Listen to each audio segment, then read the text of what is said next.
Peace and blessings, everybody. Welcome to the Harmony and Strength Show. Our goal is to promote health and well-being in the various areas of life and to educate and empower you with holistic information for optimum living. I am Simbi. And I'm Helene. And we are Harmony and and Strength. So as we begin, we want to invite you to like our Facebook page at Harmony and Strength.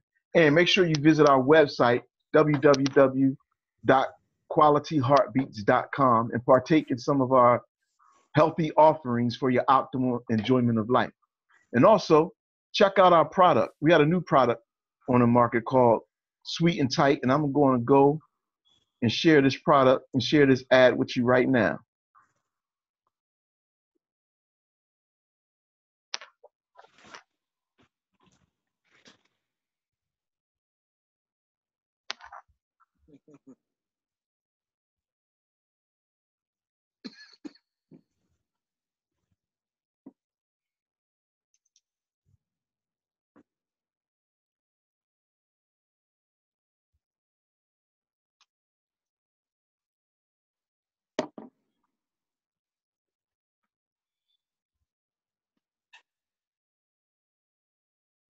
Oh, it's not okay.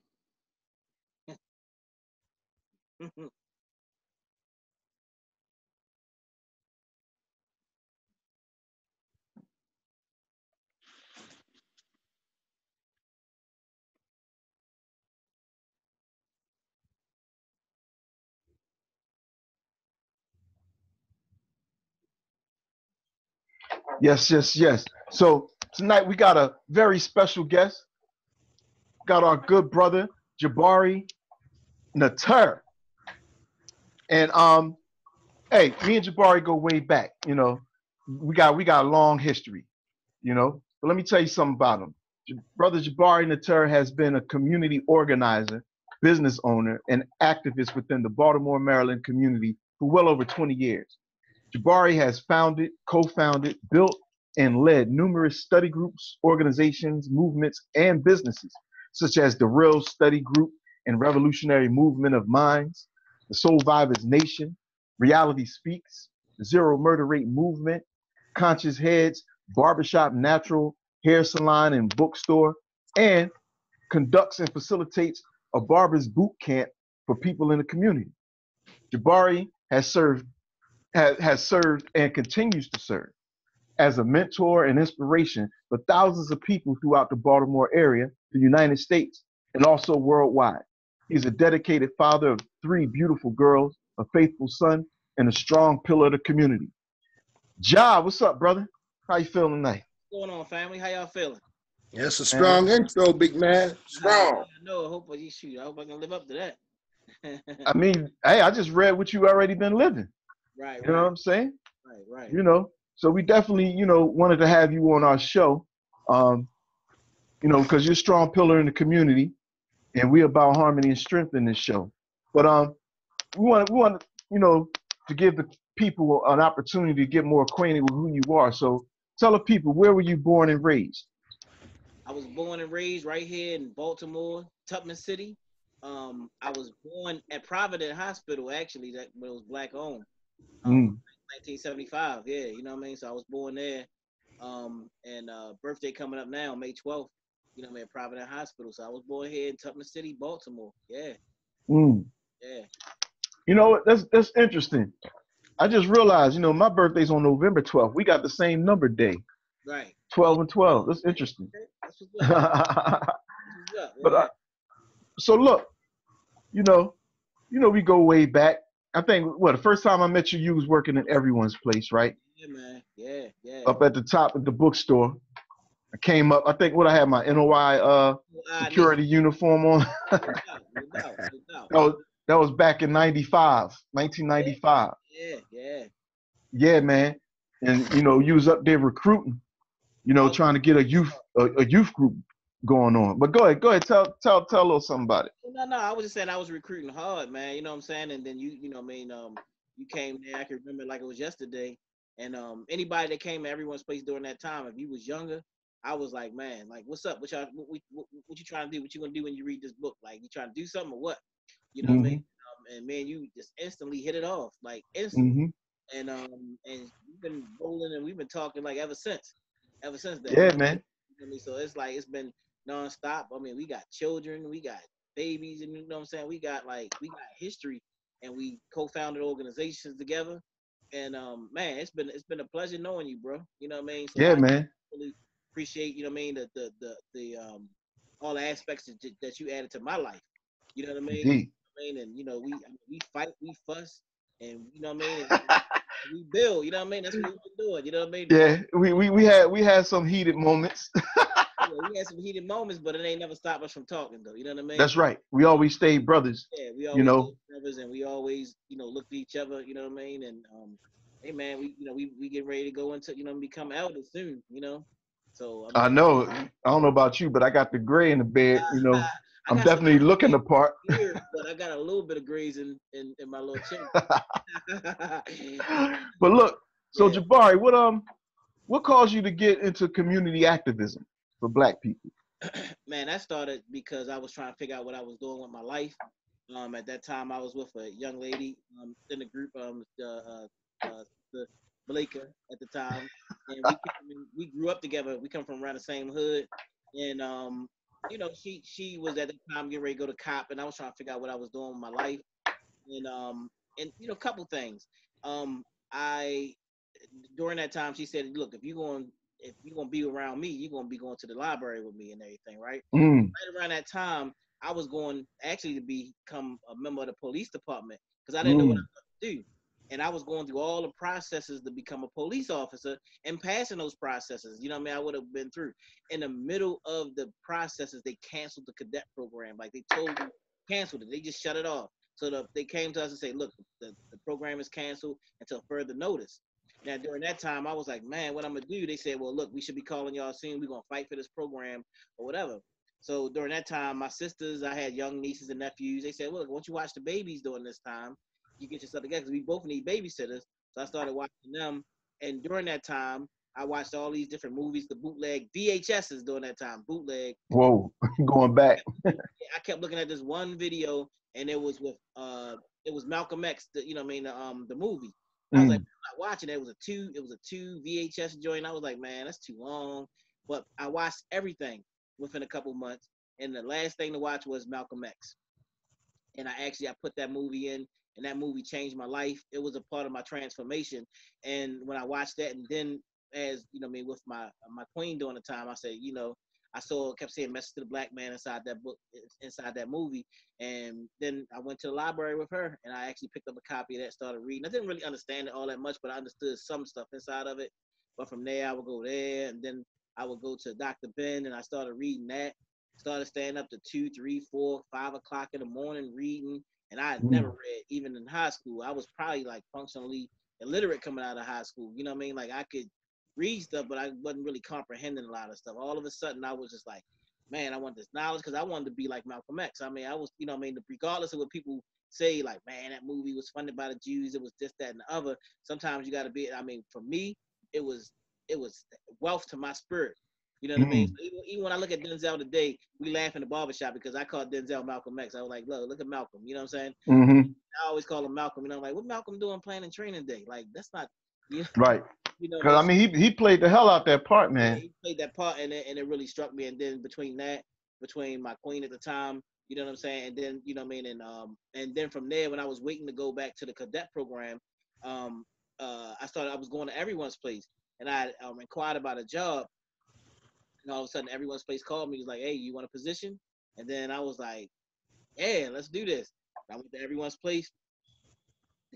After that, the cadet program called me back, like, "Hey, we ready for you to come back." And I was like, "I don't want to come back."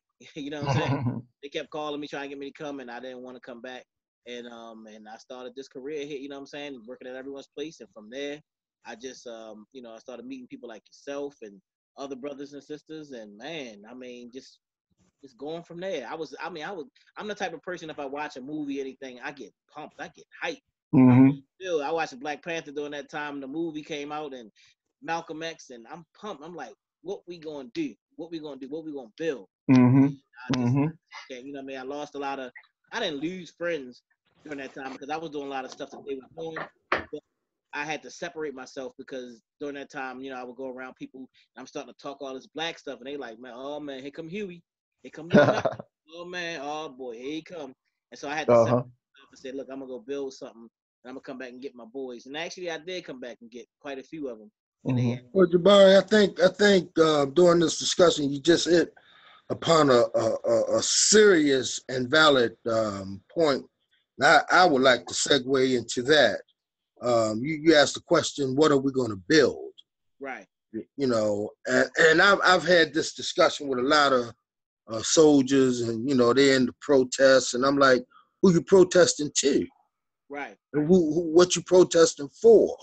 Mm-hmm. Because if you own your own culture, if you own your own reality, then the only person you're really protesting to is yourself. You putting demands on yourself to do better and to build a culture and a reality that's going to benefit your kind. So let's talk about building a nation. Right. Okay.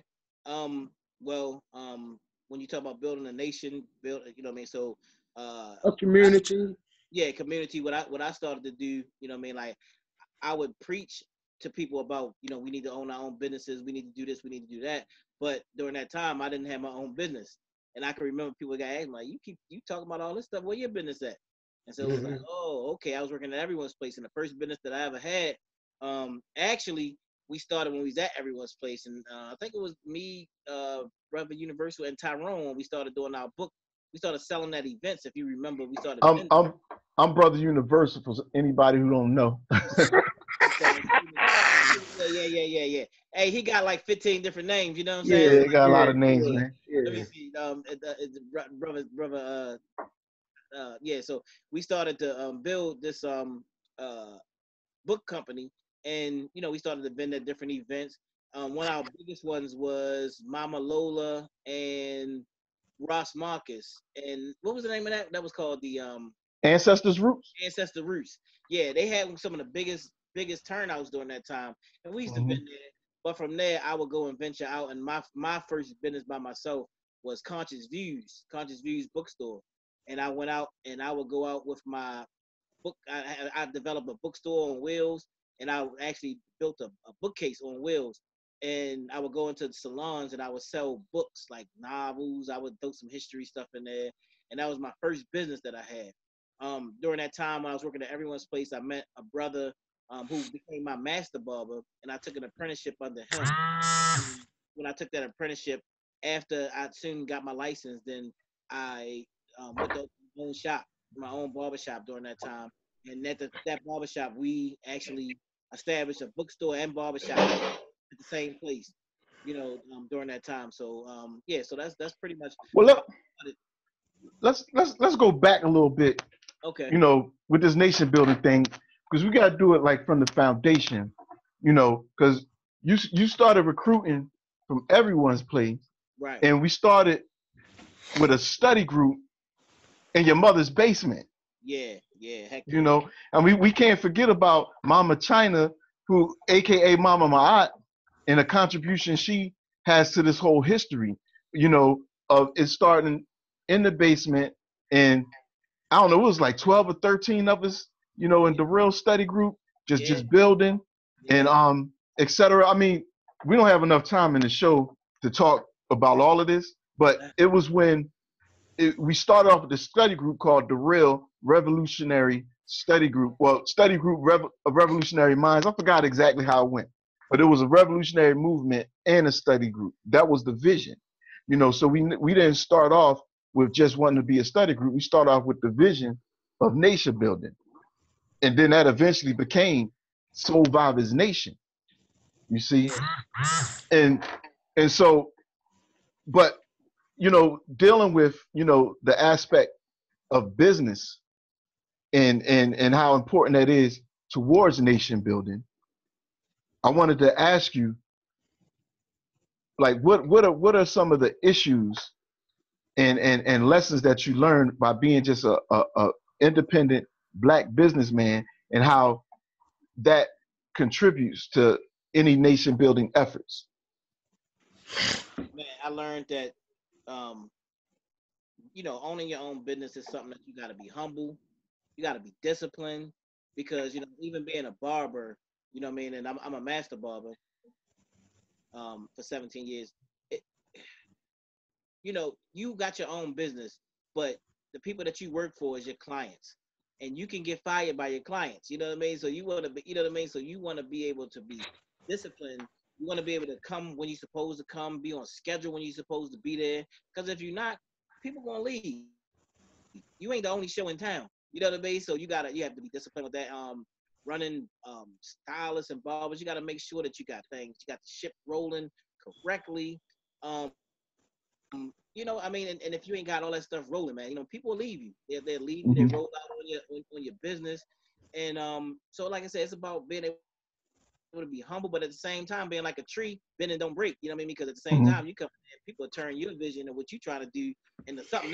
You know what I mean? Mm-hmm. Be conscious heads, they turn it into 92Q. You know what I'm saying? Like, you know what I mean? Yeah, Right. you got to be stern at the same time. Oh, whoa, no, you can't play that in here. You know what I mean? You know, this is Mm-hmm. not playing that in here. You know what I mean? So, Right. man, it's a lot of So, stuff so you without, said you were inspired by the Malcolm X movie yeah, and inspired by, Sister Malika back in the day, yeah, strong sister telling you, you're gonna be going to the library, you're gonna be with me. That's yeah, that's that's that's powerful right there. oh, But yeah. who are some other inspirations that fueled you along the way? So it was my mother.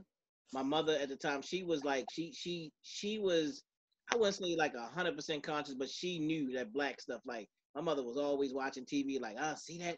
That's a why they get that white girl in there? Why you do such and such? So that Mm-hmm. would play in my head. You know what I mean? She would always tell me like, look, you got to search out the truth. You got to search out the truth. I mean, you know, I mean, like, it's people that's Christian, it's people that's Muslim. She would be a major part of my life. There was a brother, that high school counselor of mine named Mr. Beach during the time. And Mr. Beach, actually, my first Ashraf Kwesi tape that I saw, I was in the 12th grade. I didn't put all this together until I was out of school. And then I would call him after when I was on my knowledge. He's the one that introduced me to Dr. Barris gave me the books, and, you know what I mean, actually put me on even with Ashraf Kwesi afterwards. And after I would get it again, I was like, oh, this is the same thing I looked at when I was in school. And actually, he had to tell me during that time when I was in school, when we was watching it back then, he had to tell me, like, you know, because I was laughing and joking and playing, you know what I mean? And he told me, man, hey, look, sit your ass up and watch this damn tape. You know what I Mm-hmm. mean? He had to tell me that, you know what I mean? Because I was playing and joking around a lot, but he become a person who was very critical in my life, you know what I'm saying? So between Mr. Beach, between my mother, between the Malcolm X movie, you know what I'm saying? All of that stuff was critical. And and hip hop music. Mm-hmm.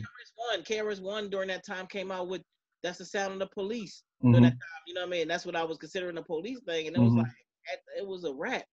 KRS Mm-hmm. was a major part of my life. You know what I'm saying? A lot of, I mean, I can go on and on with these rappers and stuff because they planted the seeds inside me early on, and those seeds would actually germinate. You know what I'm saying? Would actually come, grow, and you know what I mean? When the Malcolm X, you know what I mean, hit it, you know what I mean, and then it was just like, man, it was just, I was ready. I was amped. I was pumped. I was ready to go. So this what I think we need to do. We There's so much in these past over 20 years of history that I really feel people need to know about you, Jabari. We ain't Right. gonna be able to squeeze all this Yeah. in no half-hour interview. Right. Right. Right. So I want us to do a series with Okay. you where we, Okay. we bring you back continuously and we just talk about just different aspects of your experiences. Yeah. Okay. And so, like, for example, the next question I want to ask, like, in your over 2 decades of community activism and nation building, what do you feel are some of the biggest issues that really need to be addressed as a community? Um, man, I think, one is, I mean, learning how to love each other. You know what I'm Mm, saying? Learning how to love each other and you know, building each other up as a people. You know what I'm saying? Like one thing is like, um, our family structure is just falling off right now. You know what I'm saying? And we became so individualistic as a people. Like, it's just about me, I. And that's one thing that we doing with the barbering thing. And like I said, we'll go into that another day. You know what I mean? But it's like, it's like people, they get their license. Like I train you know, a lot of different people, you know what I'm saying, with their license and stuff. And I train them like, hey, look, you get your license, then you need to get your master barber license so you can train other people. You know what I mean? But man, so many people just so stuck on themselves and they selfish, they can't envision it. But I'm like, hey, look, you wouldn't have your license if it wasn't for me making that sacrifice to do that. You know what I mean? So it's like individualism, man. It's like killing us as a people. You know what I'm saying? Right. And we need to learn to, you know, we got to come together and we got to learn to love each other. I know people say that all the time, but I'm talking about some real stuff. We need to learn each other. You know what I'm saying? You know what I mean? And I've watched the movement, and we're gonna have to talk about this in depth too. You know what I'm saying?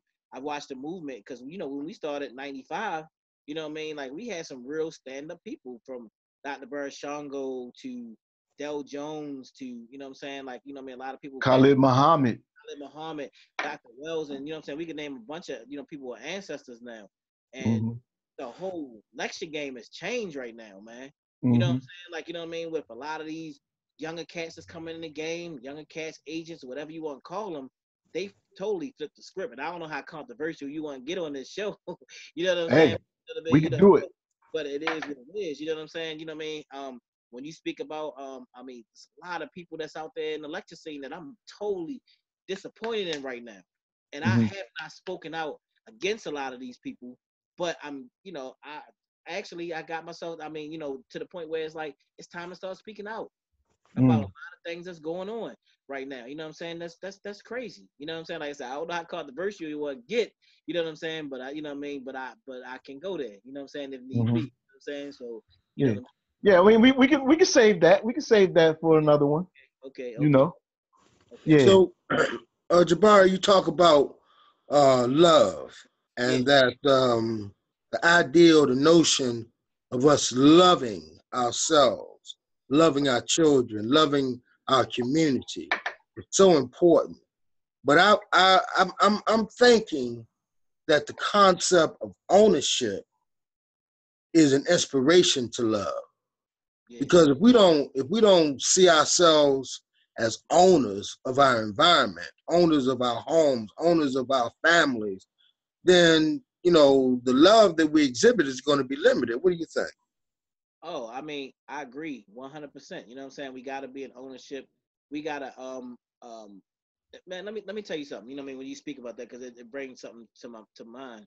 You know what I'm saying? Like, you know, something that changed my life, and it happened in August. You know what I'm saying? When my father passed, totally changed my life. I mean, I've been in this, and it's just added on to the concept of why I'm here, family and legacy. You know what I'm saying? And ownership, and what we must do to pass that down. You know what I mean? Because we here on this earth. But we here, you know what I'm saying, like, you know what I mean, through our ancestors, and we here to keep this bloodline moving. It's like a relay race, you know what I'm saying? When they pass you the baton, you run, and you run as far as you can run, and you pass that baton. And a lot of times that baton ain't being passed, and I'm saying that, like, a lot of people passing away, you know what I'm saying, they don't have wills, they don't have life insurance, you know what I'm saying, they don't have those things necessary for, you know what I'm saying, for people to be able to go on when you gone off of this earth. And, you know what I'm saying, and they live through you. They live through you. You know what I'm saying? Like, you know what I mean? Like, you pass that baton, but you got to make sure they got something to work with. All these people passing away, they going out, you're going away, and people doing GoFundMe's, fundraisers to bury people. Nah, man, that shouldn't be like that. That shouldn't be like that. You know what I'm saying?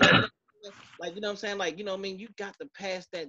You got to pass down these properties. You got to pass that. You know what I'm saying? And leave our people to the point where they able to do something and make a change. You know what I'm saying? I mean, that's what white folks do. Right. That's what other people are doing. You know what I'm saying? When they gone, hey, look, come on. People don't want to talk about it. We all gonna die. We all gonna go. We all gonna pass away one day. Somebody might benefit from you going away. Pass that on. Yeah, and if you pass it down. Yeah, to make those preparations for your loved ones. I mean, that's an act of love. You know, having things to pass on to the loved ones. It's an act of love. Let me tell you something, and I tell people, my father did not have a whole lot, but what he had, he cherished. My mother and my father, when I was young, they bought a house together, and when they got a divorce, you know what I'm saying, they came with the agreement that, you know what I mean, when we passed, I mean, when one of them passed away or whatever, if he passed before her, that he would pass that house down back to, of course, the house got passed back down to us. You know what I'm saying? I'd never seen a living will before. And, you know what I mean? My dad gave me, you know, passed his car, you know what I mean, to read that. My automobile goes to my son. And I became his legal representative. And I had to go here and I had to go there. And I've never experienced anything like that in my life. It's a whole nother level of living, actually. You know what I'm saying? And then you feel proud at the end of the day, you know what I mean? You're like, I'm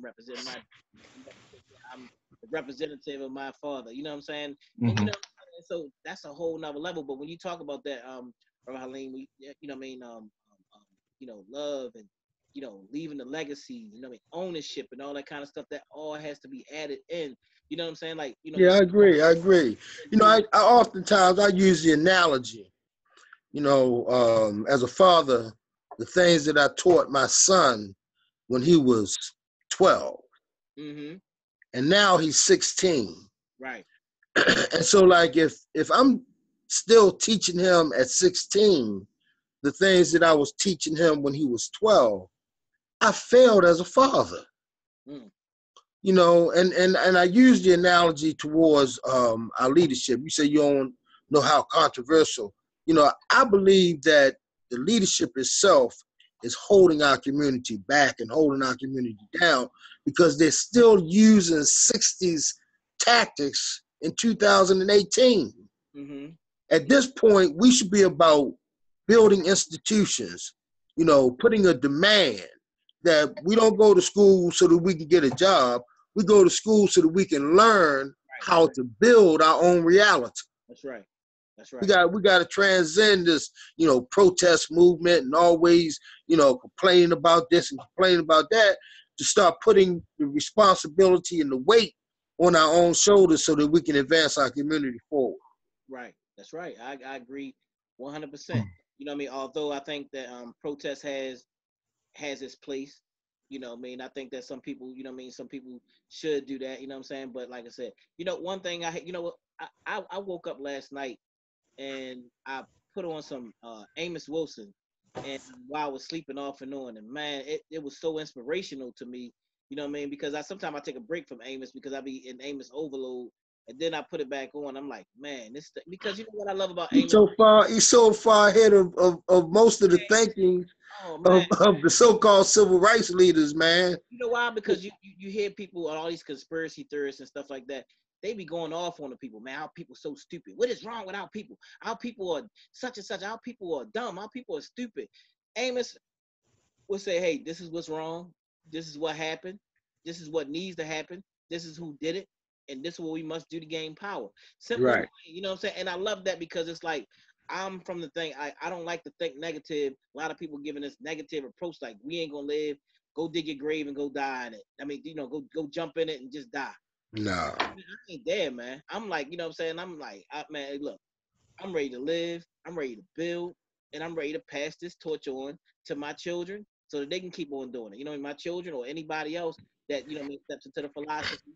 And I'm ready to leave. I'm ready to leave it here. When I'm gone, keep it going. We're gonna win. We gotta transcend the message that we give to our children that we are the victims of anything. That's right. You know, regardless what has happened to us. Right. You know, in history, I mean, there comes a point when the rebel must rebel. And we, you know, we just got to go against the influences to make us think that we're less than, you know, and come into the reality that we are powerful, that we are mighty, and we're capable of creating our own reality. That's right. I agree 100%. So Jabari, you still running the Barbershop Boot Camp? Yeah. Barbershop Boot Camp is strong. Yeah, tell us a little about that program. Well, I mean, what it is I saw some things that was going on in the barbering community, you know what I mean, how it's been, you know, weakened. You know, it's a lot of brothers out there that's cutting hair in shops without licenses and different things. And, you know, a lot of folks getting ready to crack down on these operations and stuff, which is going to limit a lot of things that's going on in the barbershops. You got the Dominicans that's moving in, that's trying to, you know what I mean, starting to take over, you know what I mean, in the barbering community. You got the Koreans, you got different folks, you know what I'm saying, that's moving in. that's trying to take over, just like they did with the nail industry and all. You know what I'm saying? So what I started was a movement, you know what I'm saying, that I train people to be apprentice ready barbers. So when they step on the floor, they're able to cut hair, you know, but they can get their hours from a master barber. I'm a master barber, but it's not a lot of us out there in Baltimore. It's not a lot of licensed barbers in general. There's about 6,000 licensed barbers in Baltimore City. As compared to cosmetologists, 26,000 licensed cosmetologists that's out there right now. Wow. There's not a lot of people cutting hair because they are, but brothers trying to find a shortcut. They try to, you know what I mean? You know what I mean? And so now we like in this thing, like, look, we presenting this as a career for people, for young people now. You know what I'm saying? No, you can make a lot of money cutting hair.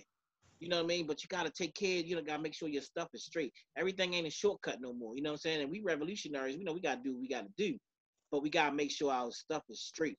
Make sure everything is straight so we can be able to gain and keep building in this community. Everything we look at, if it's like a shortcut, we ain't going to make it. So we trying to add the professionalism back into the barbering industry, you know what I'm saying, and make this an option if people wanted to get into it and actually make a career out of this whole thing. We've been doing that, training people as young as 11. My oldest student is 56 years old. So, you know, so we've been doing that, and I'm trying to set up like a barbering organization where we come together, because I walked into a Korean store the other day and I was just looking how big that store was and everything that they had in there. And as I looked at it, and I looked, I said, man, we taking this back. We taking this back. We taking this because they making a ton of money from our community, and we got to create more jobs, you know what I mean, and create more unity, and we gonna do it. I mean, in my mind, like I said, I ain't no doubt in my mind. I'm positive about the whole thing. We gonna make it happen. We gonna do it. That's what's up. So one thing that, you know, everybody needs to know about Jabari, whoever don't know Jabari, but whoever knows Jabari knows, you know, Jabari is a hustler, man. Yeah. You know, a revolutionary hustler. Yeah. You know, hustler in the right way. Yeah. You know what I'm saying? Stand up brother, always been a stand up man. Always had a strong moral compass. You know, always been a man of integrity. You know, and I believe that you have a lot to offer the community. And I mean, you're still young, but you still have some wisdom of experience that I want you to share with the community. So that's why, you know, we're going to come bring you back. We're going to cover different topics. You know, one of the things we talk about plenty of times is the Unity University. Yeah. You know, we're going to touch upon that. You know, we're going to touch upon the importance of healthy relationships and family as far as, you know, for the liberation and well-being of Black folks. Yeah. You know, and I also want you to do I want to interview you about some advice that you can give for new and upcoming community activists and Black business owners. You know, and we're going to talk about, you know, the importance of there being some type of Black business alliance. Yeah. You know, where we can work as a network of businesses helping one another. You know, we attempted things like that before. We can talk about the various, you know, experiences that me and you had together. Yeah. You know what I'm saying? And the lessons learned. But yeah, we run out of time now. You know, we ain't gonna hold you. Okay. And so, but we definitely want to have you back. But look, before we close out, can you give your contact information if anybody wants to be a part of the Barbershop Boot Camp, or if you have any upcoming events or anything? Yeah, no doubt. If you want to email me, you can email me at daddy, DADDY, Watoto, WATOTO @gmail.com. Again, you can email me at daddywatoto@gmail.com. That's another thing we need to talk about. Watoto. Yeah, I was just about to say. I mean, we can't forget. Yeah. I mean, what you did with them, with your daughters, is revolutionary of itself. Right. So that got to be a whole episode that we do, you know, from beginning up to now on what you did with them girls, man. Amazing. So yeah, we got a lot to talk about, you know, and we can even talk about both of us, you know, been married and divorced. You know what I'm saying? I mean, I met my children's mother of my 5 children in Solvivaz Nation. Right, exactly. You recruited her at the bookstore. Right, exactly. And I met her at the meeting. Right. You know, so my babies are Solvivaz Nation babies. Right, exactly. You know what I'm saying? So we got a lot to talk about. But yeah. Halim, unless you got something else to say, we're gonna close out with our ad again. Okay, make sure that volume is up. Okay, it was too low because I was keeping it low because you said it was high before. All right. So look, we want to thank everybody for tuning into the Harmony and Strength Show. You know, we pray that you heard something of benefit to go towards your optimal living, and we definitely want to close out. Hold on, pardon me.